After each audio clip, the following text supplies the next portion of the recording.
नीति से और नीयत से सरकार पूरी तरह किसानों का हित करने के लिए प्रतिबद्ध है।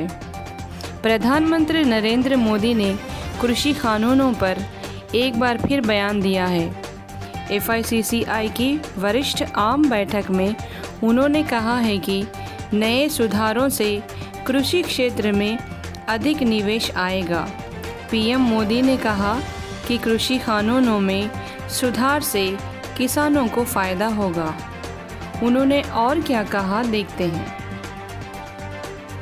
देश के एग्रीकल्चर सेक्टर की और उस सेक्टर को मजबूत करने के लिए बीते वर्षों में भारत में तेजी से काम किए गए हैं।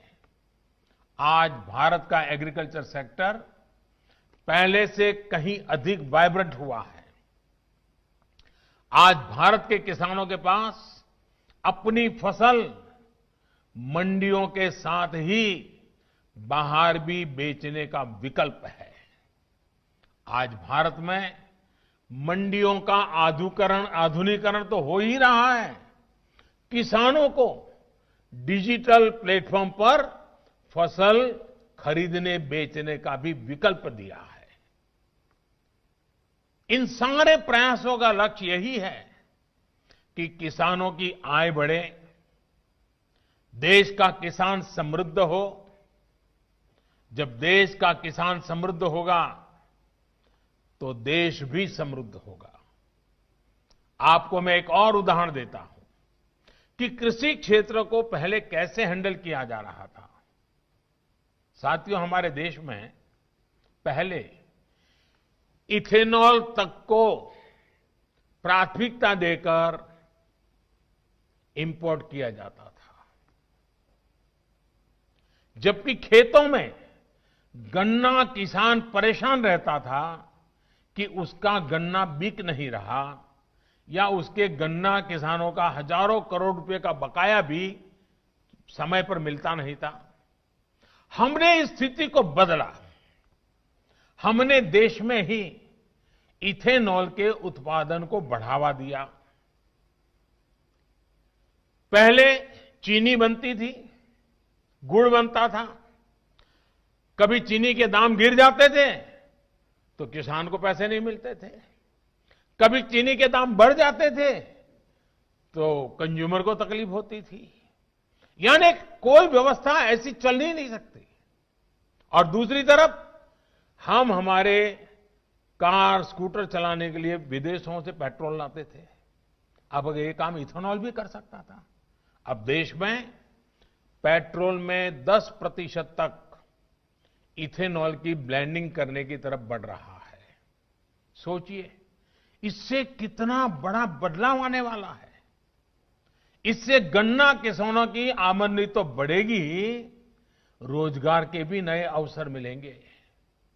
साथियों, आज जब मैं उद्योग जगत के वरिष्ठ लोगों के बीच हूं तो इस बात को भी खुलकर कहूंगा कि जितना हमारे देश में एग्रीकल्चर पर प्राइवेट सेक्टर द्वारा निवेश किया जाना चाहिए था, दुर्भाग्य से उतना नहीं हुआ। इस सेक्टर को प्राइवेट सेक्टर द्वारा उतना एक्सप्लोर ही नहीं किया गया। हमारे यहां कोल्ड स्टोरेज की समस्याएं रही है। बिना प्राइवेट सेक्टर के सपोर्ट के सप्लाई चेन बहुत सीमित दायरे में काम करती रही है। फर्टिलाइजर की किल्लत होते आपने भी देखा है। इसका कितना इंपोर्ट भारत करता है, आप भी जानते हैं। एग्रीकल्चर सेक्टर की ऐसी कितनी ही चुनौतियों के समाधान के लिए केंद्र सरकार निरंतर काम कर रही है। लेकिन इसमें आपके इंटरेस्ट और आपके इन्वेस्टमेंट दोनों की आवश्यकता है। मैं मानता हूं कि एग्रीकल्चर से जुड़ी कई कंपनियां अच्छा काम कर रही हैं, लेकिन सिर्फ उतना ही काफी नहीं है।